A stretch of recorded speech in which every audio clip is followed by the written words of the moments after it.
성경은 하나님의 말씀입니다. 그렇게 믿고 또 그렇게 인식을 하고 있습니다. 성경은 하나님의 말씀이다. 그런데 하나님의 말씀인 성경은 우리가 그냥 문자로 읽어서 이해할 수 있는 부분도 많이 있습니다. 읽어보면은 이런 말이구나 이렇게 이해가 되는, 생각이 되는, 또 지식이 되는 그런, 심지어 어떤 사람들 말처럼 참고가 됩니다. 살아가는데 참고가 됩니다. 이렇게 말하는 분도 있더라고요. 그래, 참고 많이 하세요.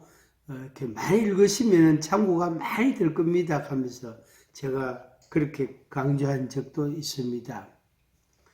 근데 우리가 일부는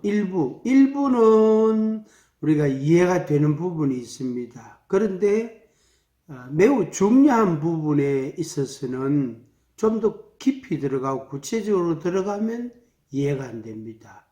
이게 무슨 말이지 하는 것도 있고, 그런 것도 있고, 또 왜 이런 일들이 있을까? 어째서 이런 말씀을 하셨을까? 그럴 때가 또 있습니다.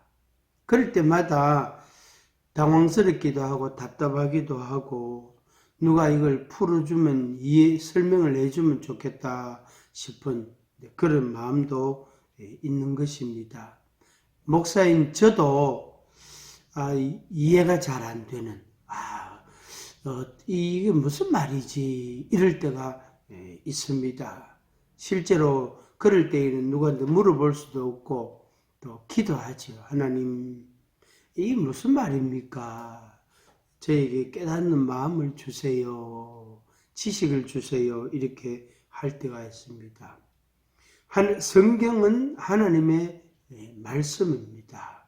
이 하나님의 말씀은 지식으로 배우고 어떤 이념이나 사상과 같이 그것을 알고 내가 외우고 읽고 습득을 하는 그게 목적이 아닙니다.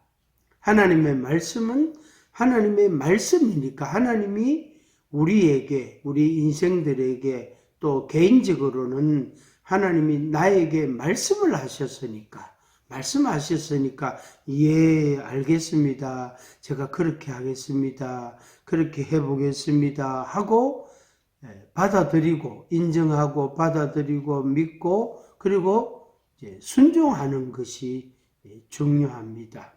그래서 하나님의 말씀은 우리가 구원 얻는데, 우리 영혼이 구원받는데 필요한 말씀을 주셨고, 그리고 그 말씀을 믿고 순종하는 것이 열쇠입니다. 관건이 되겠습니다.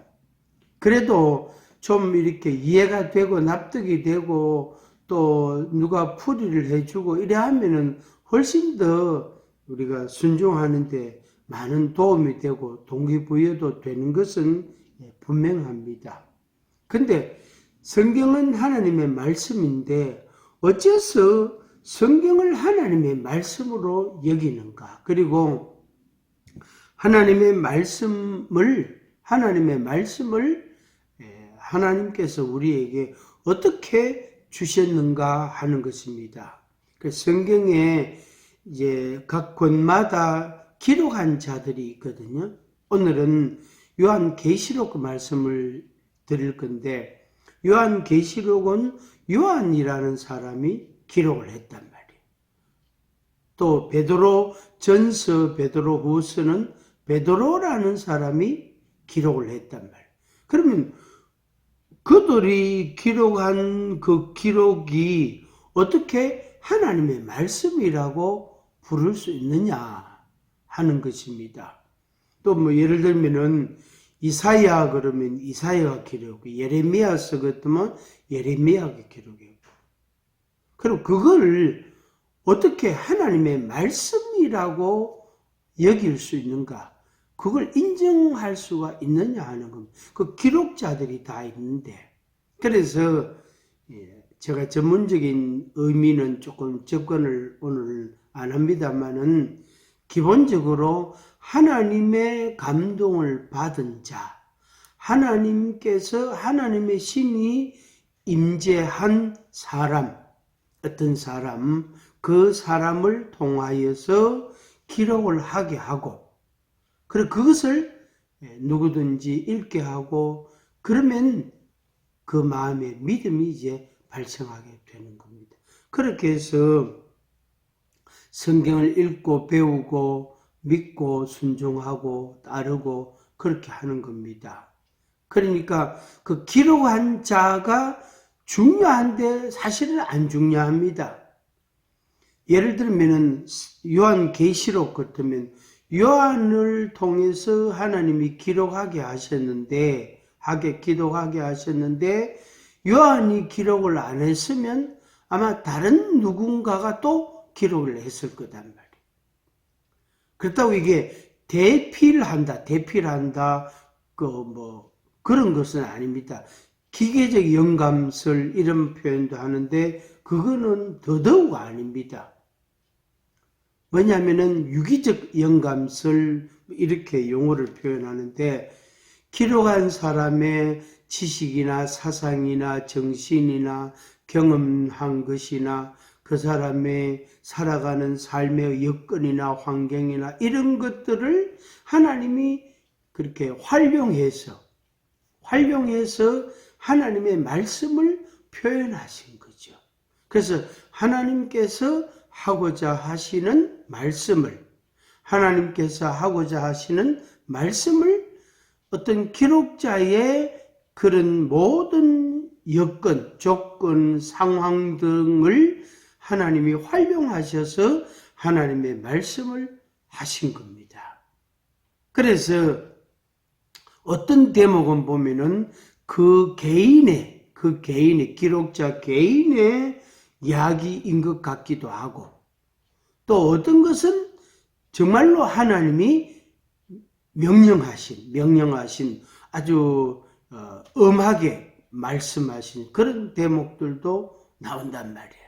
그래서 요거는 하나님의 말씀이고, 요거는 체험담이고, 요거는 간증이고, 요거는 고백이고, 요거는 노래고, 요거는 기도고, 요것은 하나님의 말씀이고, 요렇게 분류를 해버리는, 마치 이렇게 우리가 생선이나 무슨 고기를 해부하듯이 안심, 등심, 앞다리살, 뒷다리살 이렇게 그 분류하는 것처럼, 그걸 맛도 다르지만은 그걸 분류를 해가 구분을 해가 별도로 이렇게 진열을 해놓고 판매를 하잖아요. 그렇게 나누는 것처럼 하나님의 말씀을 나누어 버리는 사람이 있습니다. 그것은 큰 과오입니다. 잘못하는 것인데, 그러니까 간증이든 고백이든 노래든 기도든 간에 그것을 하나님의 말씀을 이렇게 표현하실 때에 그것들을 활용을 하셨다.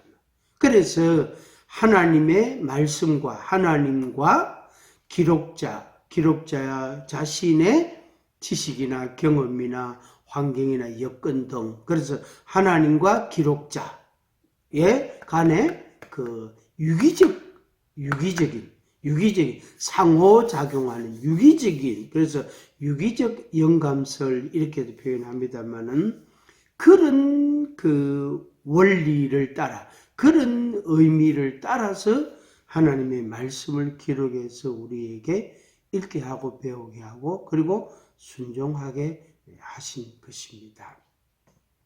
오늘은 계시에 대한 말씀을 드립니다. 앞서 말씀드린 그 말씀을 하실 때에 그 기록자에게 하나님이 계시하셨단 말이에요. 계시. 그래서 이 계시라는 말, 그 의미에 대해서 오늘은 좀 집중해서 말씀을 드리겠습니다. 계시의 성경 의미와 그리고 인정. 그러니까 성경은 하나님의 말씀인데 이것은 계시된 것이다. 하나님이 우리들에게 계시해 주신 것이다. 내가 도를 닦아서 내가 열심히 수행을 하거나 노력해가지고 어떤 이치를 깨달은 그런 이야기가 아닙니다.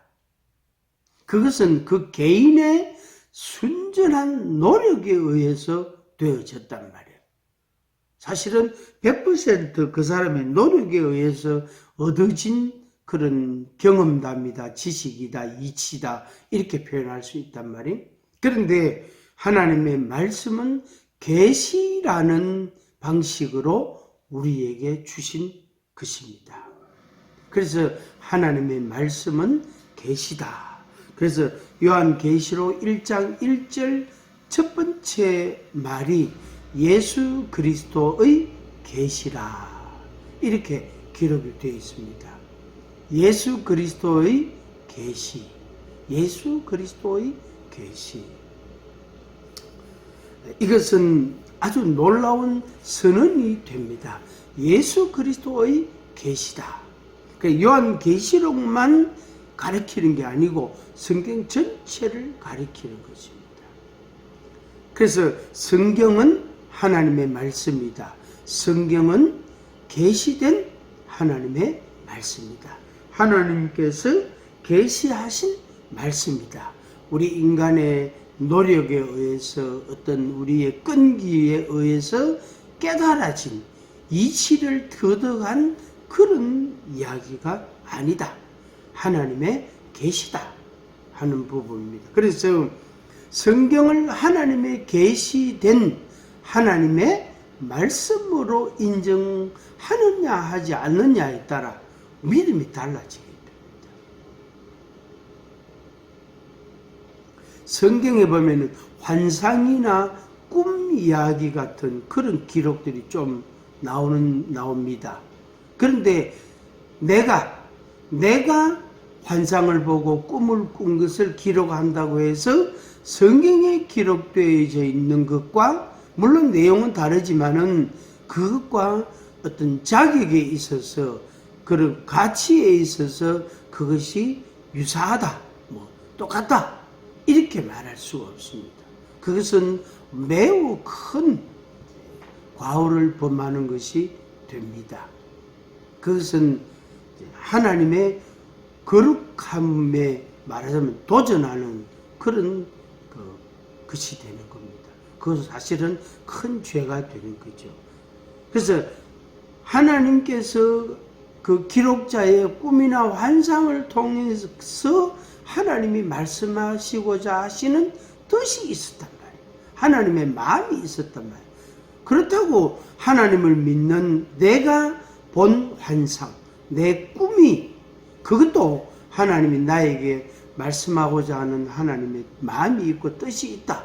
그렇다고 해서 그 두 가지가 이렇게 말하자면 같은 선상에 놓고 볼 문제는 아니다. 결단코 아니다 하는 것입니다. 이것은 예수 그리스도의 계시라. 아주 놀라운 선언입니다. 놀라운 선언. 이 말은 선언인데 이것은 불변의 선언입니다. 변경되지 않는 선언입니다. 참고로 선언적인 말씀들을 한두 가지 소개를 하면은 이런 내용이 있습니다. 건신하라, 깨어라 이런 말씀이 있단 말이에요. 이게 선언적인 것입니다. 태초에 말씀이 계시니라 이런 말씀. 보라 세상 죄를 지고 가는 하나님의 어린 양이로다. 태초에 하나님이 천지를 창조하시니라. 이게 선언적인 것인데 이것은 불변이단 말이에요. 변하지 않는 것이단 말이에요. 그런 것처럼 예수 그리스도의 계시라 이 말은 선언적입니다. 이것은 변경되는 게 아니라 누구에 의해서 조절이 되는 변형이 될 수 있는 내용을 바꿀 수 있는 용어를 바꿀 수 있는 문제가 결코 아닙니다. 그러면은 계시란 어떤 의미를 갖고 있는가 하는 것입니다. 박윤선 주석에 보면은 제가 인용을 좀 합니다. 박윤선 주석에는 예수 그리스도의 계시, 이것은 예수님께서 주신 계시라는 말이다. 사람의 지혜로는 알 수 없는 진리를 신이 깨우쳐 알게 함. 이 계시란 말은 감추었던 것이 열리어 나타난 것을 의미합니다. 감추어져 있던 게 열려져서 나타난 것.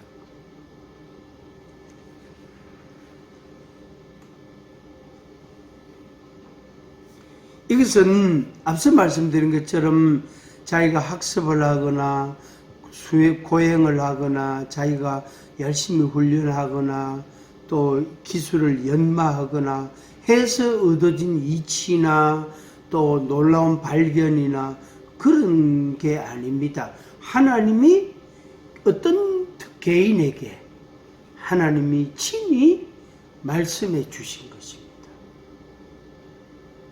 때로는 목소리로, 말로, 때로는 꿈이나 환상 등으로 말씀을 해 주신 거예요. 그래서 그 사람이 그것을 받아서 기록을 해서 우리에게 전하여 준 겁니다. 그래서 하나님께서 정하여 주신, 하나님이 정하신 일, 그것에 대해서 우리가 알 수가 없지만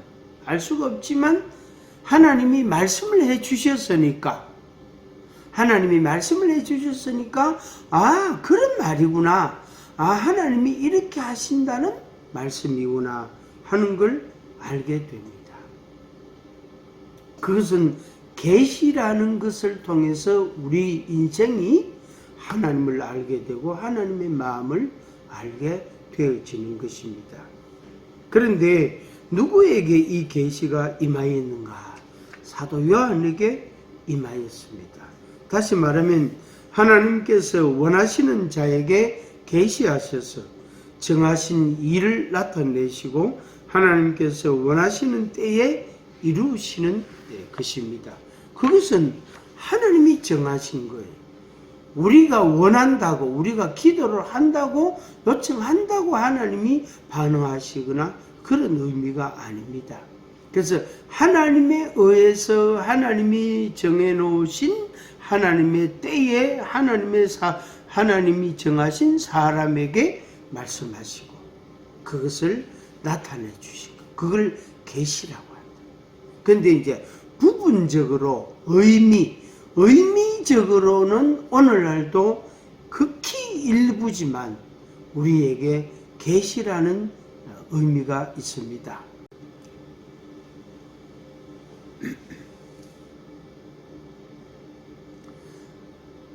그런데 누구에게 하시는가 하는 겁니다. 그것은 성령님께서 원하시는 자에게 하십니다. 그래서 내가 원할 때, 내가 구할 때 하나님이 말씀하실 때도 있습니다.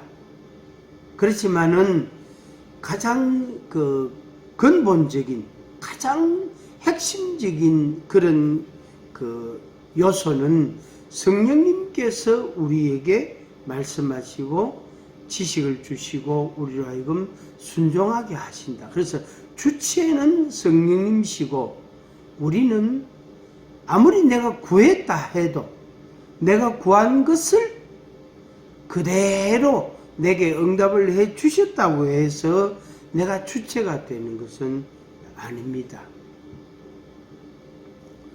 요한복음 16장 13절에는 진리의 성령, 진리 가운데로 인도하시리라, 장래의 일을 알리시리라, 주의 영광을 나타내리라 하는 말씀들이 기록되어 있습니다.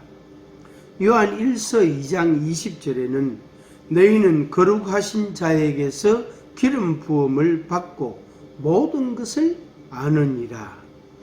27절에는 너희는 주께 받은 바 기름 부음이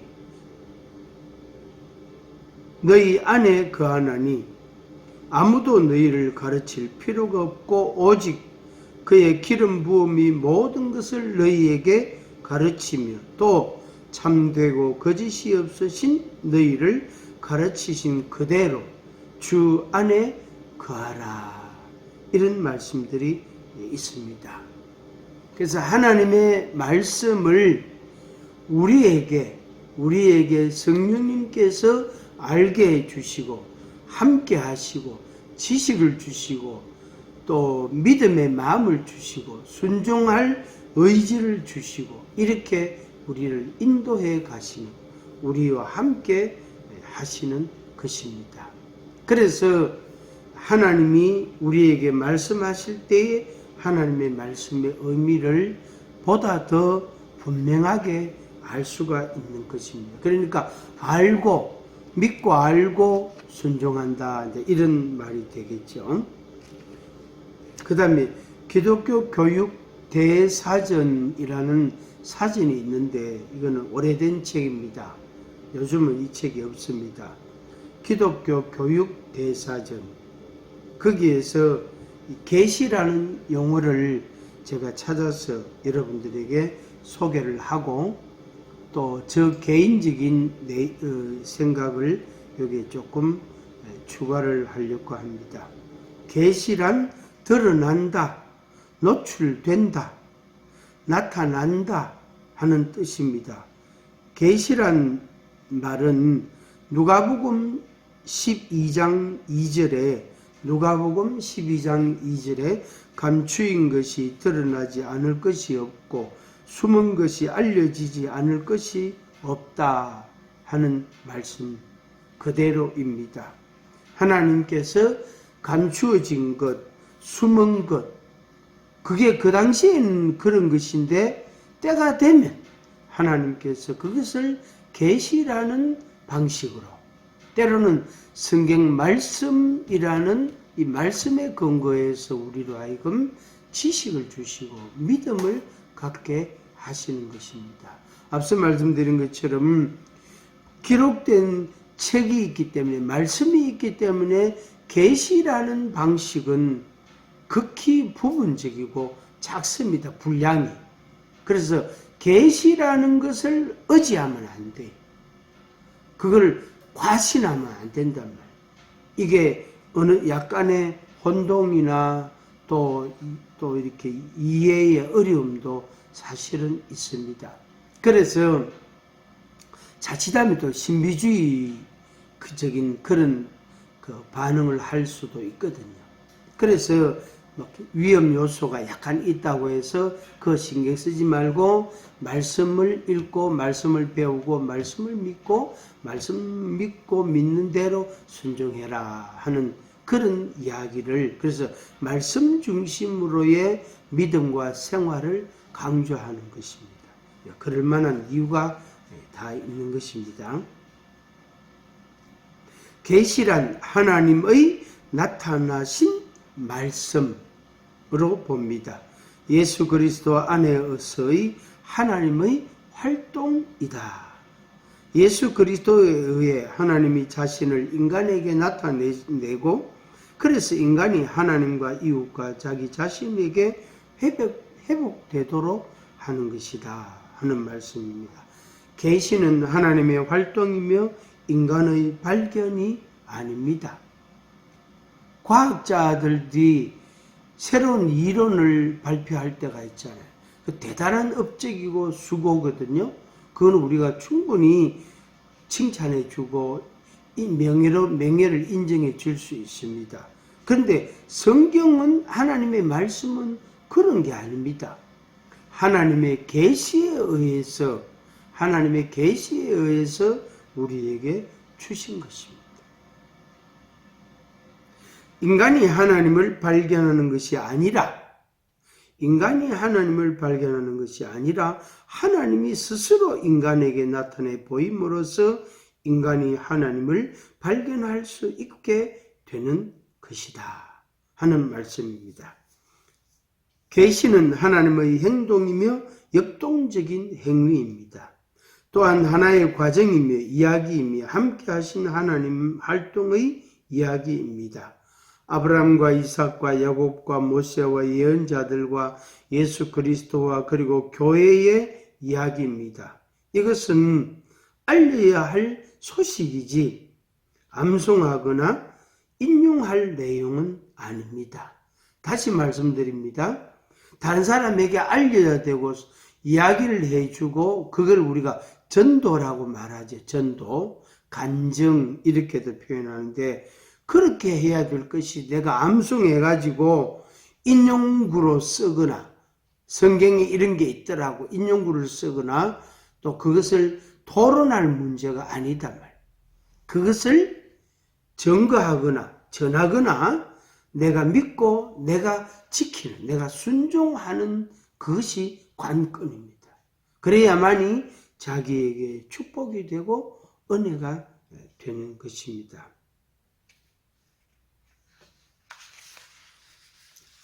마지막 세 번째로 요한 칼빈이 쓴 기독교 강요라는 책이 있는데 이것은 성경에 비교는 안 되지만 그만큼 우리들이 연구하고 생각해 볼 만한 공부해 볼 만한 책입니다. 그만큼 요한 칼빈의 기독교 강요가 우리 신앙과 지식에 아주 좋은 재료들을, 내용들을 제공해 준다 이렇게 말합니다. 물론 요한 칼빈이라는 사람은 베드로나 요한 같은 인물은 아닙니다. 아니지만은 요한 칼빈이라는 사람이 아주 하나님을 믿는, 하나님을 경외하는 사람이었거든요. 그런데 그 칼빈의 기도와 묵상과 또 생활 등을 통해서 하나님이 그 칼빈을 통해서 우리에게 성경의 말씀을 하나님이 어떤 분이시다 하는 것을 보다 더 우리 잘 이해할 수 있도록 설명해 주고 좀 체계적으로 이야기를 해준 것입니다. 그래서 저는 굉장히 귀중하게 여기는데 요한 칼빈의 기독교 강요라는 책입니다. 계시는 예수 그리스도의 계시는 하나님으로부터의 계시다. 계시는 예수 그리스도에 의한 계시다. 계시는 신앙으로서 우리가 받아들여져야 할 계시다. 중요한 표현 말입니다. 우리가 이야기하는 이 계시라는 것은 앞에서 이미 말씀드렸죠. 자기가 노력하고 자기가 개발하고 애쓰고 또 고행하고 수행하고 자기가 연마하고 그렇게 터득한 이치가 아닙니다. 성경은 계시된 하나님의 말씀이란 말이에요. 그래서 하나님으로부터 온 계시, 하나님으로부터의 계시, 예수 그리스도에 의한 계시, 그 다음에 신앙으로서 믿음으로서 우리가 받아들여져야 되는 신앙으로서 우리 마음에 우리가 믿습니다 이렇게 받아들여져야 할 계시라는 것입니다. 계시라는 것입니다. 그래서 여러분들이 우리 시청자 여러분들이 하나님의 말씀을 성경을 하나님의 말씀으로 인정하고 받고 마음에 받아들이고 그 하나님의 말씀을 믿고 신앙하고 그 다음에 순종해 가는 이것이 중요한 이야기입니다. 저도 그렇게 하기를 힘쓰지만 여러분들도 힘쓰시기를 바랍니다. 제가 이렇게 적은 것을 좀 소개를 해드리려고 합니다. 하나님 예수 그리스도의 계시, 이 계시는 하나님으로부터의 계시다. 하나님을 아는 지식과 자신을 아는 지식과의 상호 관계가 있다. 하나님 지식과 사람 지식, 하나님 지식이 있으면 있을수록 자기 자신에 대한 지식이 더 있게 되고 하나님 지식이 없을수록 자신을 더 알지 못합니다. 하나님의 존엄과 인간의 현실을 비교할 수 있습니다. 그래서 하나님의 말씀을 알면 알수록 하나님은 존귀하시다. 그걸 알게 되고, 그리고 인간이 얼마나 비참하고 죄인이고 얼마나 어리석고 교만하고 악하다는 것을 알게 됩니다. 그럴 때에 하나님의 말씀이 우리의 인도자가 되고 하나님의 은혜가, 하나님의 사랑이 우리에게는 절대적으로 필요한 것이다 하는 것을 알게 되고 고백을 하게 되어집니다. 하나님을 안다는 것은 하나님을 경외하는 것입니다. 이것은 예배를 동반합니다. 하나님을 아는 지식은 선천적으로 인간의 마음속에 부여되어 있습니다. 하나님 지식은 우매와 악 때문에, 우매하다, 어리석고 미련한 거, 우매함과 악함 때문에 소멸되거나 부패해진다. 그러니까 하나님은 영원 불변하시지만 하나님에 관한 지식은 우리 인간에게 있잖아요. 그런데 그 지식은 우리의 어리석고 미련하고 우둔함과 교만함과 우리의 죄악으로 인해서 그것이 어두워진다, 가리워진다 이 말이에요. 우리가 태양이 크잖아요. 태양이 큰데 우리 손바닥으로 그 태양을 가릴 수가 있다고.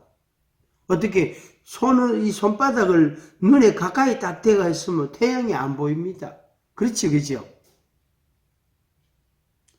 손으로 태양을 가릴 수 없다 이런 말을 우리가 한번 쓸 때가 있는데 그 말은 이제 달리 사용되는 말이죠. 태양을 손으로 이렇게 태양을 가릴 수 있습니다. 눈에 가까이 손바닥을 대면 태양이 안 보인단 말이에요. 그게 바로 뭐냐면은 우리의 우매함과 우리의 죄악이 하나님 지식을, 내가 하나님을 아는 그 지식을 어떻게 해요? 부수는 거죠. 막아버리는 거죠. 그래서 소멸되거나 부패해진다 이렇게 표현했습니다. 하나님의 지식은 창조와 통치에 의하여 명백해진다. 하나님 지식이 없으면 경배도 안 하고 미신과 혼란에 빠진다. 그래서 하나님을 알지 못하면 예배도 안 하고 경배도 안 하고 미신과 혼란이 더 많아지게 되어집니다. 그래서 미신과 혼란이 많은 곳일수록, 그것이 많은 사람일수록 하나님에 대하여 무지한 거예요. 그것은 실제로 그렇습니다. 성령이 계심으로 우리가 하나님을 모른다고 핑계할 수가 없다. 그 다음에 그리스도에 의한 계시, 하나님을 보이는 형상을 만들어서는 안 된다. 이것은 불경죄고 이거는 반역죄가 되는 것입니다. 영이신 하나님을, 그러니까 눈으로 볼 수 없는, 보이지 아니하는 하나님을 형상을 만든단 말이에요. 그것은 불경죄다. 그것은 하나님을 몰라서 그렇다고도 할 수 있고 성경을 몰라서 그렇다고도 말할 수도 있는데 그걸 알면서도 하는 사람들도 있거든요. 예배할 때 형상을 배격한다. 오직 하나님께만 예배해야 된다. 그래서 예배할 때, 하나님께 예배할 때 눈앞에, 자기 눈앞에 무슨 형상이 있으면 안 된단 말이에요. 특히 사람 모양의 형상은 안 됩니다. 더더욱 다른 무슨 동물이나 곤충이나 다른 이런 모양도 안 됩니다. 왜냐하면은 독생자, 하나님 아버지의 독생자 예수 그리스도, 예수님의 성육신을 인정하는 문제와 관련이 있는 겁니다. 예수님의 성육신이 없었다면 십자가가 없고, 십자가가 없었더라면 우리의 죄를 위하여 희생 제물이 되어 주시는 일도 없었단 말이에요. 간단하게 말하면 하나님의 독생자 예수 그리스도께서 성육신, 육신을 입고 오지 아니하셨으면 우리 죄를 위하여 대신해서 죽으시고 십자가에 못 박혀 죽으시고 우리의 죄를 없애주시는 그런 은혜를 우리에게 베풀 수가 없었던 겁니다. 그래서 우상을 만들면 안 된다. 눈에 보이는 것은 예수 그리스도의 성육신 하나뿐이고 나머지는 다 우상이다 하는 말입니다. 때로는 영이신 하나님과 하나님의 음성으로 알게 될 때가 있습니다. 이것은 자주 있는 것도 아니고 많은 것도 아닙니다. 앞서 이야기한 것처럼 문자로 기록된 하나님의 책, 하나님의 말씀이 있기 때문에 다른 방식으로 하나님이 말씀하시지 않으신다 하는 말입니다. 만약에 두 가지 방식으로 하면 헷갈릴 수 있잖아요. 우리한테 혼동도 일어나고 또 하나는 의심할 수도 있고 하나는 믿을 수도 있고 그런 매우 심각한 문제가 발생할 수 있다. 그래서 문자로 기록된 하나님의 말씀을 중심으로 하고 나머지는 매우 작은 아주 매우 작은 그 횟수죠. 비중을 차지하는 정도로 그렇게 말씀을 하시는 것입니다. 말씀의 신성, 말씀은 독생자이시고 말씀은 영원합니다. 말씀의 신성이 있고 말씀의 영원성이 있습니다. 마지막으로 신앙으로서 받아들여져야 할 계시, 성경의 신빙성을 교회의 결정에 좌우된다는 것은 불경죄이다. 특히 어떤 종교단체에서는 이것을 매우 중요하게 여깁니다. 그래서 교회를 성경 위에다가 두는 거예요. 우리는 그걸 절대 반대합니다. 성경이 교회 위에 있지 교회가 성경 위에 있는 것은 아니다. 그래서 교회가 성경을 해석할 수 있다. 이런 매우 애매모호한 표현을 쓰는 것입니다. 성경의 신빙성을 교회의 결정에 좌우된다는 것은 불경죄다. 성경이 맞다 틀리다. 그걸 누가 판단하느냐? 교회가 한단 말이에요. 교회는 예수 그리스도의 몸된 교회, 예수 그리스도의 몸이거든요. 그런데 그 교회를 어떻게 해요? 성경을 해석할 수 있는 권리를 준다? 말이 안 되잖아요. 그래서 교회의 권위를 더 세우는 것이 아니라 예수 그리스도를 부인하는 것입니다. 그게 교회의 권위를 더 세우고 예수 그리스도의 권위를, 성경의 권위를 낮추는 것, 결국에 예수 그리스도를 부정하는, 부인하는 그런 결과를 초래하게 됩니다. 그래서 어떤 사람들한테 예수 그리스도를 믿으면 죄 사함을 받고 구원을 받습니다. 이렇게 이야기하면 어떻게 죄 사함을 그렇게 쉽게 받을 수 있습니까? 어떻게 구원받는 것을 그렇게 간단하게 받을 수 있습니까? 이렇게 반문하는 사람들이 있거든요. 그래서 교회의 권위를 세우려고 하는 그런 쓸데없는 몸부림이죠. 결국에 그게 예수 그리스도를 부인하는, 부정하는 그런 결과를 초래합니다. 그런 교육을 받아 보니까 그 사람들이 구원을 어떻게 그렇게 쉽게 받을 수 있고 죄 사함을 어떻게 그렇게 간단하게 받을 수 있습니까? 이런 식으로 이야기를 한다. 그래, 예수님을 믿으면 구원 받잖아요. 죄 사함 받잖아요. 그러면 그 사람들이 띵해요. 사람이 멍한 모습을 보인다고요. 결국에 하나님을 모르니까 그런 반응을 보이는 거죠. 하나님을 모르니까. 하나님을 제대로 알면 그런 반응을 보이질 않습니다. 성경의 권위는 하나님의 성경으로부터 기인되는 것이지 사람, 교회에 의해서 오는 것이 절대로 아니다. 성경의 권위는 하나님의 성경으로부터 기인되는 것이지 사람, 교회에 의해서 오는 것이 절대로 아니다.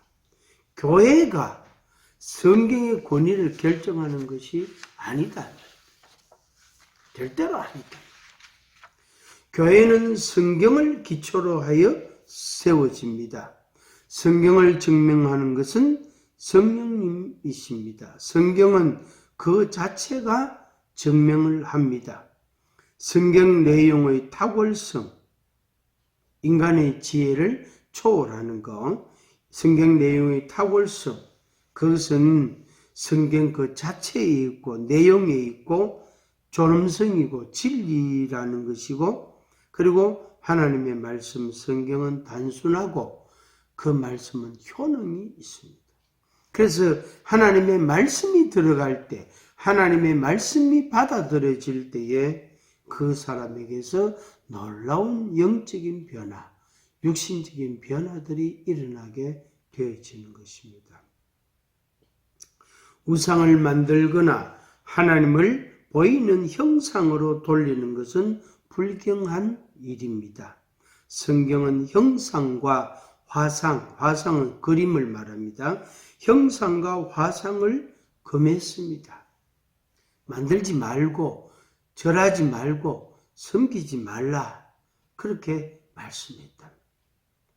그래서 하나님을 알면은 이런 우매함을 이런 죄를 이런 악함을 범하지 않을 텐데 하나님을 모르니까 그렇게 할 수 있는 겁니다. 그런데 내가 몰라서 그렇구나 하고 이렇게 인정하는 사람은 변화돼요. 그런데 그것을 인정하지 않는 사람, 내가 뭘 잘못했노? 나는 제대로 알고 있다 하고 주장하는 사람은 하나님의 은혜를 받을 수가 없습니다. 베드로후서 3장 9절에 이런 말씀이 있습니다. 주의 약속은 어떤 이들이 더디다고 생각하는 것 같이 더딘 것이 아니라 오직 주께서는 너희를 대하여 오래 참으사 아무도 멸망하지 아니하고 다 회개하기에 이르기를 원하시느니라. 베드로후서 3장 9절 말씀입니다. 하나님의 말씀은 하나님의 약속은 더딘 것이 아니다. 우리가 다 구원받기를 원하시는 하나님의 마음이 있어서 기다리시는 거죠. 3장 17절에는 그러므로 사랑하는 자들아 너희가 이것을 미리 알았은즉 무법한 자들의 미혹에 이끌려 너희가 굳센 데서 떨어질까 삼가라. 3장 18절에 오직 우리 주 곧 구주 예수 그리스도의 은혜와 그를 아는 지식에서 자라가라. 영광이 이제와 영원한 날까지 그에게 있을지어다. 아멘. 그를 아는 지식, 예수 그리스도를 아는 지식, 하나님 아버지를 아는 지식, 보혜사 성령님을 아는 지식, 삼위일체 하나님을 아는 지식, 그 지식에서 계속 자라가시기를 바랍니다. 그 지식을 더욱더욱 이렇게 알아가시기를 바랍니다. 그래서 하나님을 제대로 알고 하나님을 제대로 예배하고 섬기는 그런 인생이 되기를 축복합니다.